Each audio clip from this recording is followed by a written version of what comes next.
think these decks are all less than $100 or about $100 tops, more or less, you know, maybe. I insinuated that the cost of playing Overdress right now and the cost of mainly the meta decks that you can use is around $100 or less, but is that really the case? Let's find out. Actually, never mind. We actually already know the answer to this thanks to the previous video that I uploaded about this topic.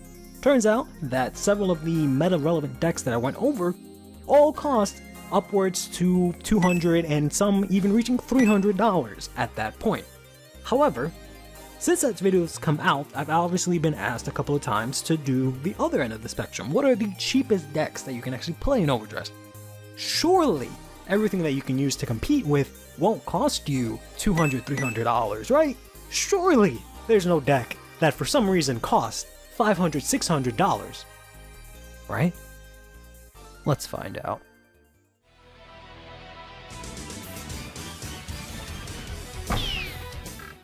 So, much like the previous video, we have a couple of caveats that I have to get out of the way before we go further, just so we're all on the same grounds. Many of the previous caveats still apply. This is during a BCS season, at least that's when I collected the data. This means that there is currently the Bushiroad Championship Series, where all across the world there are regional tournaments being held in order to qualify for the World Championships. This obviously affects the prices of certain cards, as a lot of people are trying to get those cards to compete, seeing players competing with certain cards, so on and so forth. The other caveat kind of still applies, whereas before this was right before DBTO 6 was going to drop. This is instead right after DBTO 7. I tried really hard to get this out before DBTO 7, but this type of video takes a really long time, unfortunately, and I am not going to go back and get the data again after DBTO 7 because it just takes too long, and if I keep doing this, by the time this video comes out, it'll be time for DBTO 8. So just keep that in mind. In terms of DBTO 7, there is a similar situation as DBTO 6, where we actually have reprints for the effect triggers of every nation, of every type of trigger, aside from the heal triggers. This is done a little bit differently in the English side of things, where every single box has 2 copies randomly of an effect trigger. And if you remember from the last video, these effect triggers were part of the reason why a lot of these decks were still really expensive. And the final caveat from that video also kind of remains the same, where I'll only be using TCG player values in order to compare between the decks. I will be doing things a little bit differently this time around, where I will be including the lowest listing price at that current time when I went to collect the data, and also the market price at that time when I went to collect the data. The market price is just sort of a rough estimate of how much the card has been valued over time, whereas the lowest listing is just what it is currently being listed at this point in time. These usually are around the same, where the market price is usually higher than the lowest listing, as sellers try to sell cards less than the market price to entice people to actually buy their product. However, there are many situations where this is the reverse, where the lowest listing price is way higher than the market price, which means this is a way for a seller to see value in a card and trying to get more money for it than what it's actually worth, according to the market price. So just keep that in mind. That being said, we're actually going to do things drastically different from the previous video. The reason why this video has taken me so long to get ready and collect all the data for is because of the scale of this video. In the previous video, we went over 6 different decks, whereas this time around, we're actually going to be going over 28 different decks across several nations. This is more than 3 times the amount of decks that we went over last time. The reason for doing this is that I wanted to take a look at how the decks across the nations look like while picking their top meta contenders, as well as a couple of decks that were mentioned in a Twitter post that I did. But in addition to that, I also not only want to look at the price point for a specific deck, but I also want to look at how competitive this deck is. And what we'll do today is basically compare how competitive a deck is and how much the deck costs in order to find, ideally, the deck that is the most cost efficient in order for you to actually be able to compete with it. Alright, enough preamble, let's actually get this video actually started now. Let's go over Dragon Empire first. For Dragon Empire, we'll be going over 4 decks. We're going to be going over Nirvana, Jiva, we'll be going over Mahar Nirvana, Tama Yura, as well as Bob Sagra. And you can see what that looks like here. The green is actually going to be your lowest listing price on T2G Player, whereas the light blue is actually the market price. You can see that they're relatively about the same, and the market price is higher than the lowest listing, which means that in general, the sellers are trying to move the product and bring the price down at a lower rate than what was previously being sold, which is fine. As people that want to play the game and buy cards, we want this. Mahar Nirvana and Buff Saga are decks that we actually went over in the past, in the previous video, with Mahara being around $243 and Buff Saga actually being at $265. And you can see that those prices have actually gone down drastically for Mahar, whereas Buff Saga is still kind of expensive. The main reasons for these prices going down is just basically the Overtrigger, which was extremely overpriced in the previous video, or rather when I recorded the previous video. But thanks to the set 6 reprints, that has gone down, as well as the PGs. For all of the decks that I've used for this section, as well as all the other nations, we're going to be using the lowest rarity for everything. I probably should have mentioned that up front. Everything is going to be the lowest rarity as much as I can possibly go low as possible. And when it comes to stuff like triggers, I selected usually the stuff from DBT 06 just because since those are brand new, they're lower in price than all the other ones. Same thing with the PGs, they're typically cheaper than the older PGs even though they do the same thing, likewise with the triggers. And that's probably why the prices are a little bit different from the last time, but it's mainly because of the reprints.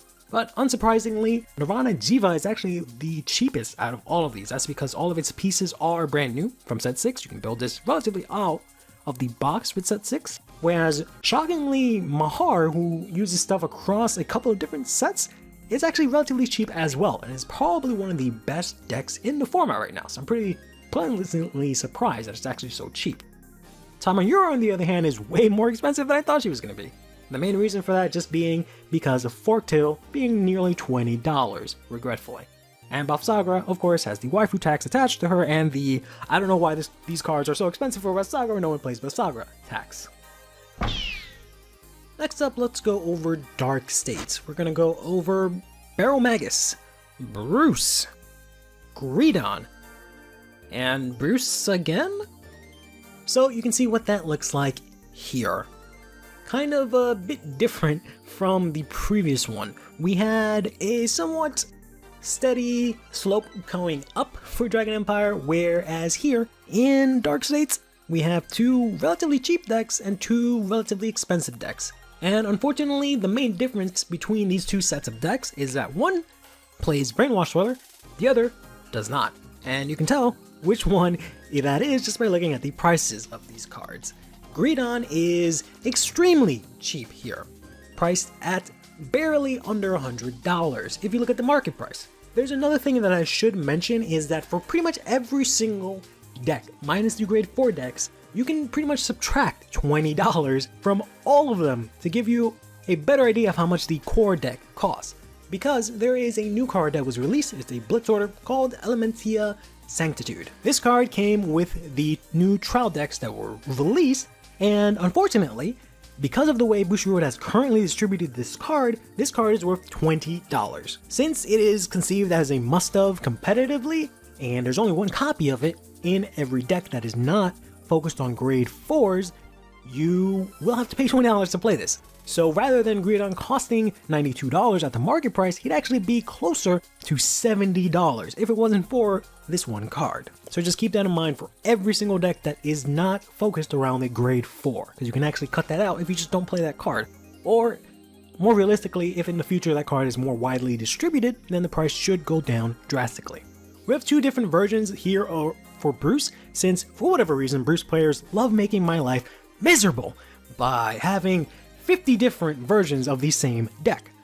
Here we have ourselves red normal Bruce, then we have ourselves slightly green grade 4 Bruce. In the future I'm gonna have to compensate for blue purple Bruce as well. But we have ourselves the grade 3 Bruce, which is mainly focusing on the new card Julian that they got from set 6, and then we have grade 4 Bruce, which is basically Grade 4 Bruce from set 4, not much has changed, since typically they can't run Julian in that build. And regretfully, Barrel Magus is extremely expensive. The primary cause of this being, of course, Brainwash Swirler, but also a couple of things like the Amandine that is being used now, which is also slightly more expensive than most of the other cards in the deck. Alright, let's get Keter Sanctuary out of the way already. For Keter Sanctuary, we're going to be taking a look at Bastion, Prime, Thegria, Phantom Blaster Overlord, Hexorb, Sorceress, and Youthberg. You can take a look here and see where they all place. For the most part, this is not very shocking, and of course there is one of these that is making this nation seem way more expensive than it really is. On the lower end of things, we have Hexorb Sorceress, right under, very under $100. The only reason I have Hexorb Sorceress on this list is because I made a Twitter post asking what everyone thought was the cheapest or are the cheapest decks in Overdress at that point in time. And a couple of people mentioned Hexorb Sorceress because she is apparently very good after DBTO6 and also very cheap. She is very cheap, being that she's under $100, but I don't know why everyone thinks that Hexorb is very good. I'm not saying Hexorb Sorceress is bad, but Hexorb Sorceress doesn't have any tops or anything to her name to give her this high status of being a very good deck. Once again, I really like Hexorb Sorceress. I think she's a very solid deck, but I was just very confused that people consider her a very good deck when she hasn't shown up in any single tournament that I've ever seen. Next up, we've got Bastion Prime, who we did talk about in the previous video, and he was about $193. Thankfully, he's gone down in price, probably mostly due to the reprint of the Overtrigger, now putting him barely over $150, which is, pretty decent. Too bad it's still a deck full of bricks, and I still don't understand how that works, but hey, you guys do you! Play all your grade 3s, don't guard my attacks, see if I care. After that, we've got PBO and Thegria, who are relatively around in the same ballpark when it comes to competitiveness and viability. They've seen a couple of tops, and they are regarded as pretty competent decks. However, thanks to Thegria being a waifu and having the Mommy Milker tax on her, she is a lot more expensive than some of the other decks. But it's not so much just Thegria herself. Actually, she's priced at a pretty decent price. It's because of the fact that you have to play 4 copies of Maple, which is supposed to be only for Thegria, or at least it was designed for Thegria, but it can be applied to basically any deck within Keter Sanctuary, which is why this is a $20 something card, which drives up the price for Thegria because she actually needs 4 copies of this, whereas everyone else only really needs 1. Next up, we have Youthberg here, who is obviously the most expensive deck in Keter Sanctuary. And it is the deck that everyone wanted to remind me the last time I asked what they think the most expensive deck is. Everyone wanted to say Youthberg. Thanks, I didn't know Youthberg was a thing. I actually thought Youthberg was going to be kind of cheap. All joking aside, I just, in that post, was just talking about stuff for DBT before DBT06, so DBT05 and before that. But yes, Youthberg is crazy expensive. And you can also see here that the colors have switched. So once again, the green is supposed to be the lowest listing price, whereas the blue is the market price. In this situation, it means that the sellers have decided that Youthberg is worth a lot of money, and they're selling it very expensive, more expensive than what it has been in the past, which means the price for Youthberg has gone up, which is why the lowest listing is more expensive than the market price. And I've honestly never seen a deck this expensive in any of Overdress, any of Vanguard, would I think that you can pay almost $600 to play a deck. And unfortunately, this deck is only going to get more expensive because it's going to get 2, possibly 3 new pieces from set 7 that at the time of recording this are set at $30, about $8, and the other ones I think about $7 as well. But I'm expecting these to go up, making Youthberg probably a $700 deck base rarity to play competitively. Moving right along, we have ourselves Brandt Gate, which we're going to cover 5 decks for as well. We'll be covering Gravidia, Galactic B Heroes, Prison, Orphis Regis, and Eva. And here's where all those decks line up. 2 of these decks we've actually gone over before in the previous video, and those being Gravidia and Seraph Snow, or Prison. Gravidia clocked in at 128, being relatively the cheapest in the entire video, even though it is possibly the most competitive. Whereas Seraph Snow was actually a lot higher at 226. But now you can see that things have changed a little bit.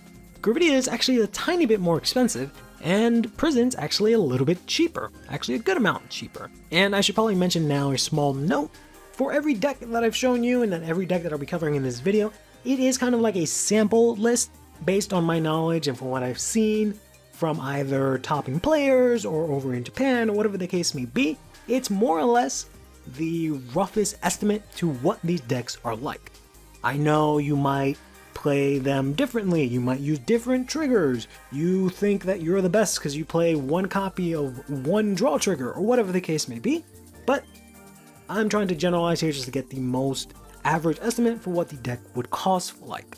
And I've noticed that potentially Gravidia players will start playing the Combine Rusher in their ride deck. The reason for this is that the grade 2 that they usually use from the Orpheus ride line doesn't give them too much value. It just lets them have two 15k attackers or a 20k and a 10k attacker on their grade 2 turn. Conversely, what they can do instead is play the Combine Rusher that still gives them the 15 and 10k attack, but allows them to pull out the Combine Rusher later on in the game whenever they play one of their meteorites. They can then counterblast one to call it out from drop, since they will be soul blasting it out with the Book of Burrito, which gives them an additional attacker and one that they can continuously reuse, which is probably the biggest issue with Gravidia is that she doesn't really have any good attackers outside the Book of Burrito. So if that guy's gone, well, all you have is this giant space mommy that's going to throw a bunch of bricks at you, which is terrifying, but then that's it.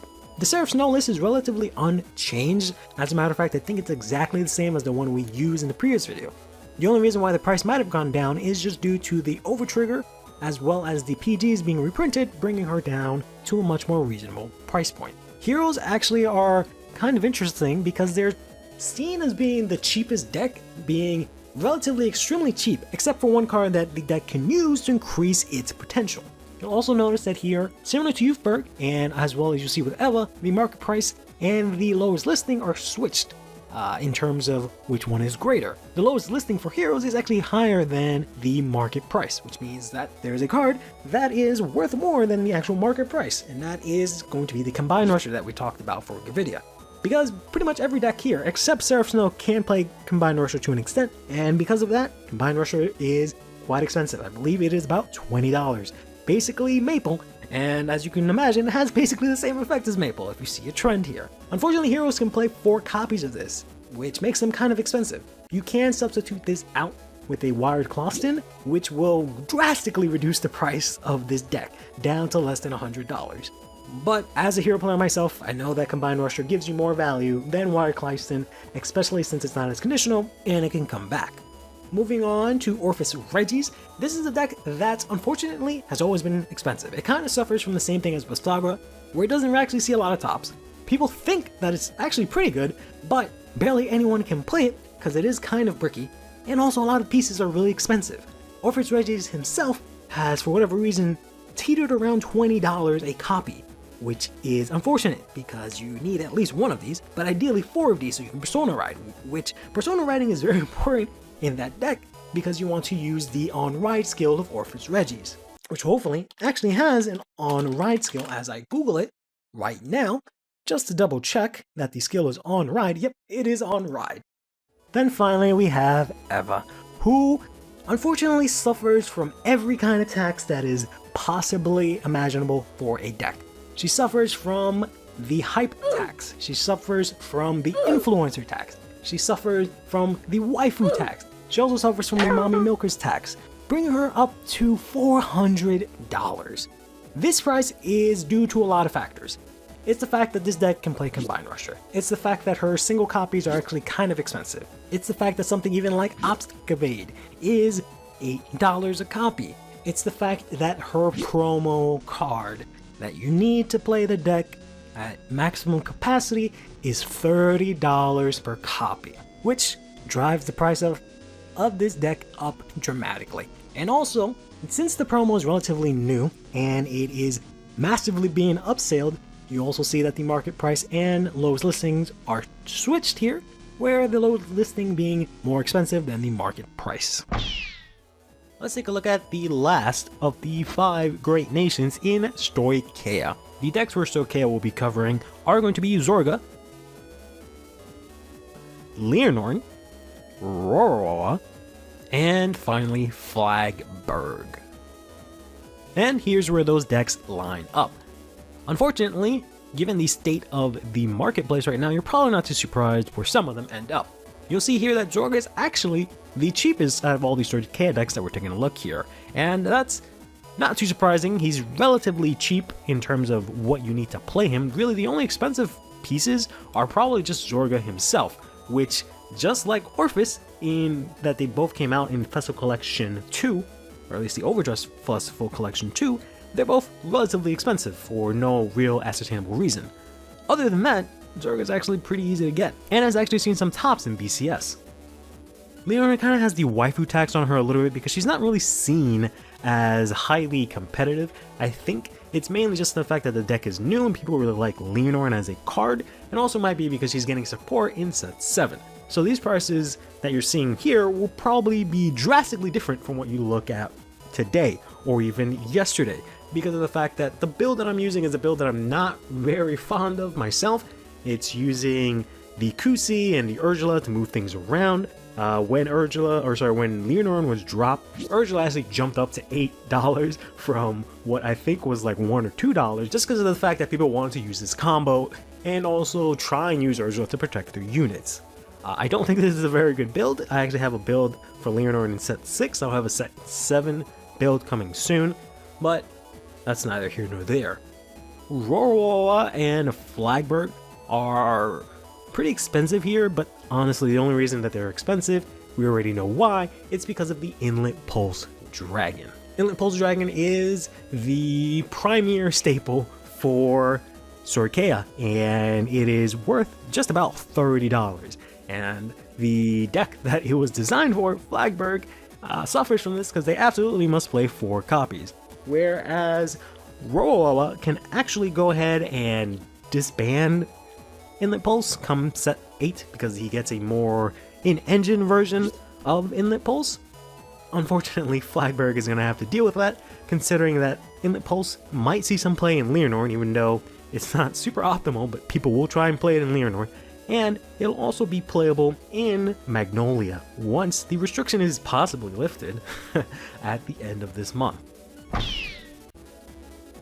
Now, even though we went over the 5 great nations, there are still many more nations that we can cover. For example, Lyrical Monasterio, which will actually be going over 5 different decks for this section. Those decks will be Herminia, Michi, Kyrie, Luthecia, and Lorenorol. To the surprise of no one, here's where they all end up. Now, you're probably wondering, what the hell is a Herminia and why are we even talking about it, as well as Lorenorol? Well, here's the thing.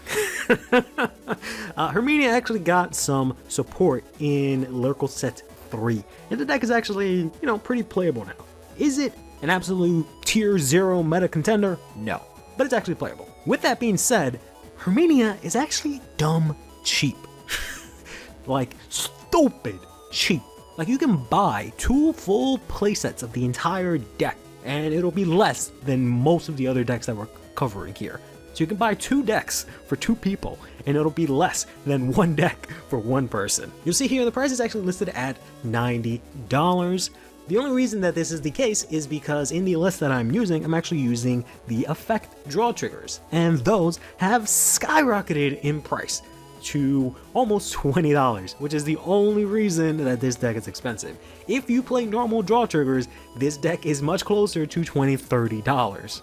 And you can kind of apply that to pretty much the remainder of the decks here, although for some of them it really doesn't matter in their case. Lorenorol is a deck that I've been having a lot of fun with in Deer Days, and I've been always contemplating whatever it is that happened to this deck that it just suddenly fell out of favor, because it was one of the top decks right before DB204 dropped. Immediately after that, Lorenorol just got absolutely no relevancy whatsoever. So I wanted to just take a look at what her pieces are like, and as expected, they're also relatively cheap. The next up, we've got Michi here, who I expected to be also extremely cheap, And that's kind of the case, minus of course, you know, the usual nonsense with the triggers, but her pieces are a little bit expensive at the time being. I was expecting her to be a lot less expensive, because honestly, you only really need 4 copies of 2 triple rares, and that's it. Everything else is relatively low rarely. She has 1, I think, double rare that you can play that's not very expensive, so this deck should have been extremely budget friendly, but because of stuff like the triggers and her actual triple rares being really expensive, possibly because of the fact that the deck is actually pretty solid, it is unfortunately way more expensive than it needs to be. Then we go over the 2 possibly strongest decks, possibly only the 1 strongest deck right now in Lyrical Monasterio, being Stoicheia, which is a brand new deck, hot off Lyrical Set 3, and it has been taking the whole Vanguard community more or less by storm, as she has, immediately as she dropped, she has been in every single BCS that has occurred. And she is really good. It's a really strong deck. And to the surprise of no one, because of this, she's really expensive. Nearing almost $300 at $260, which is quite a lot.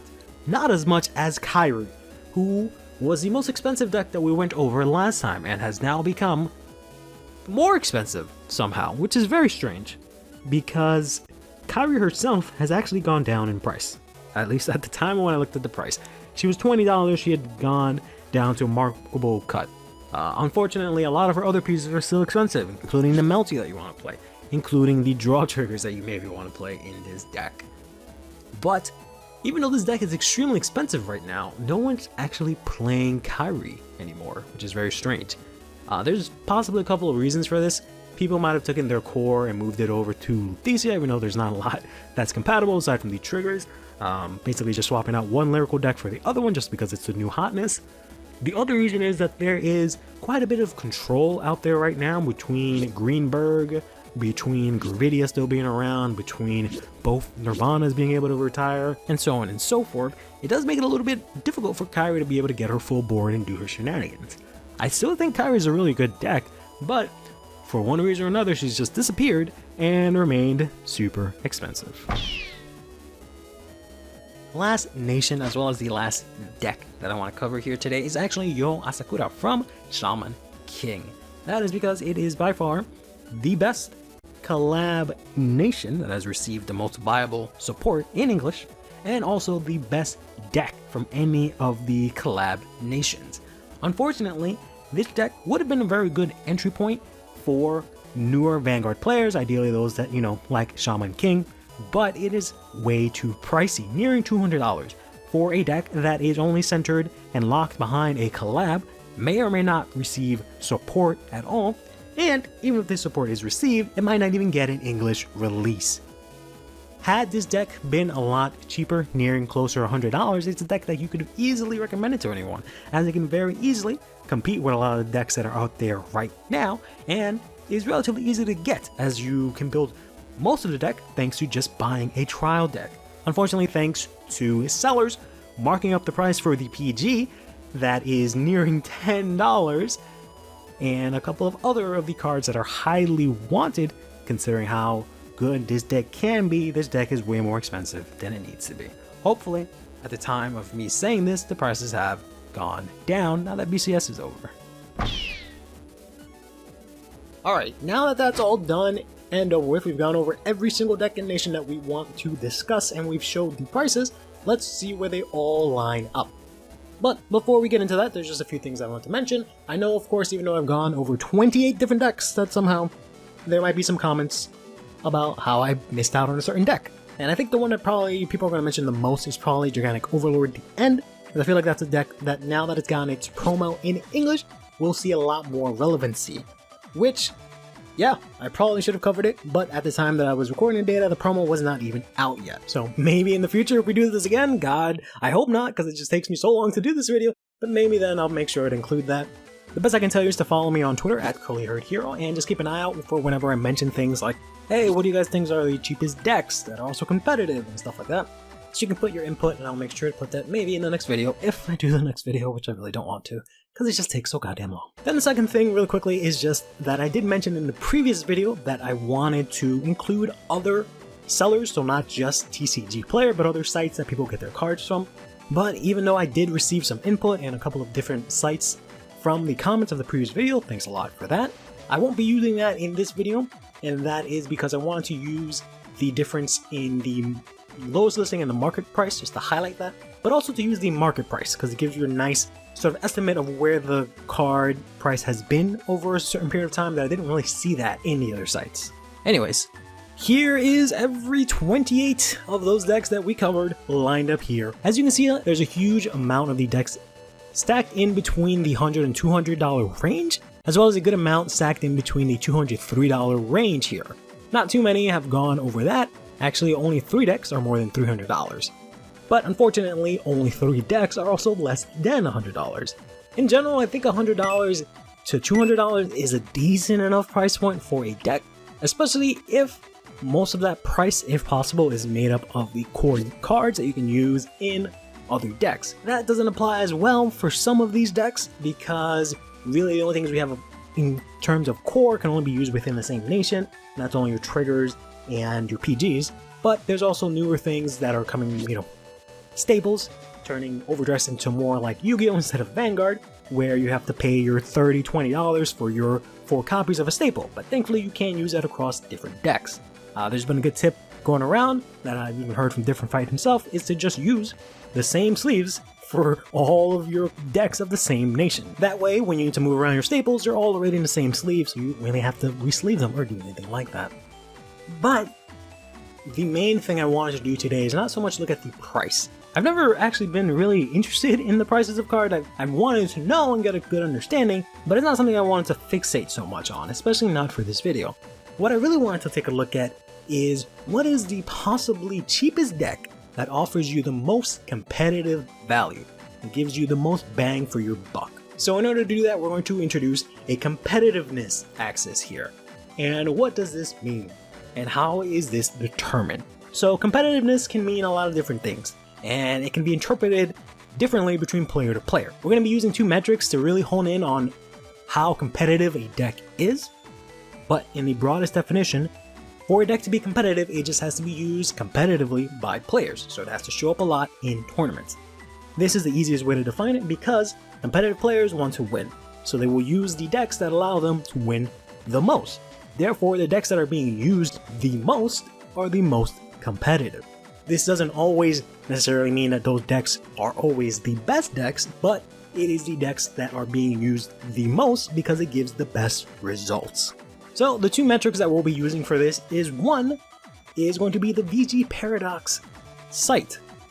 If you guys don't know, Fuzzy Paradox is a very, very important user to the community as he collects vast amounts of data for the game. He's also now recently launched his own site where you can find all of this data, including deck lists and tops from all types of events. On this site, there's actually a ranking, which is basically lists a deck and how many times it's top in an event. And that's the first metric that I'm going to be using. Naturally, the higher it ranks on that list, the more up it will go up on the competitive axis. However, this is only really using previous data, so BCS data, doesn't really include set 7. So stuff like Youthberg will probably be very, very low down the list. But after set 7, it should be much, much higher. So the other metric is just my sort of general knowledge of the game and sort of predictions of where things might line up. So those are 2 metrics we're going to use to determine where a deck lands on the competitiveness axis. And basically, the higher a deck goes, the more competitive it is. Where, as you can probably already tell from the price axis, the more to the right the deck is, the more expensive it is. So a deck that is all the way to the right and all the way to the top is both very competitive but also very expensive. Whereas a deck that is all the way to the left but very low is very cheap but also not very competitive. Ideally, what we want to find is the one that has the highest competitiveness and the lowest price. With that said, here's where every deck lines up. So a couple of quick notes while you guys absorb this in. If you look at it, you'll notice that Herminia is of course very low on the competitive scale. Even though she's very cheap, it has not really seen any placements of any sort. And while I can vouch for at least her not being towards the very bottom of the axis, there's not really much more vouching that I can do. Gridon is possibly the best deck for Dark States when it comes to being the cheapest, but also the most competitive, because it has seen several tops, both throughout the year in BRO as well as in BCS. Likewise, the same can be said for Zorga in Stoicheia, so those are your two winners from those nations. Going over into Keter Sanctuary, it's a little bit more murky. Had Hexorb actually seen some tops, then she actually would have been the winner for this nation. But it looks like your winner here is actually going to be PBO, who may or may not actually stay in this spot. Come set 7, they don't really actually get any support. I don't think in set 8 they actually get anything either, and they also have a couple of promos that they're missing, so they might actually be a little bit lower, whereas I believe Thegria is actually going to be a little bit higher because she does have a lot of interesting tools that she can use in set 7. And she also gets support in set 8, as well as promos that are coming for her as well. Then looking over to Brandt Gate, your winner is actually going to be none other than Gravidia, to the surprise of absolutely no one. In the VG Paradox site, this is ranked as number 1, because it has seen the most tops. Only second to, of course, Prison. So you're very easily able to pick either one of these. Granted, they both have very different playstyles. Gravidia is probably the more consistent of it, as it doesn't really have too many hard counters, whereas Prison is more of a control-oriented deck. Gravidia kind of takes control into her own hands. She is the highest on this side of the board. So, congrats, Gravidia. For Dragon Empire, it's also going to be Mahar Nirvana, who is going to be the winner, as it has gone down relatively decently in price, but it also is the deck from Dragon Empire that has seen the most competitive success this year, according to both VG Paradox website and just my own knowledge. It's pretty interesting to note that I did a pretty good job picking the decks that I did in the previous video, because 3 of the top most competitive decks that we just talked about are listed here, still at the top. Then for Lyrical Monasterio, it's a bit difficult. I'm inclined to say that your winner would be Michi, but to be honest, she's only towards the sort of middle, just because of the fact that I think she should be really good.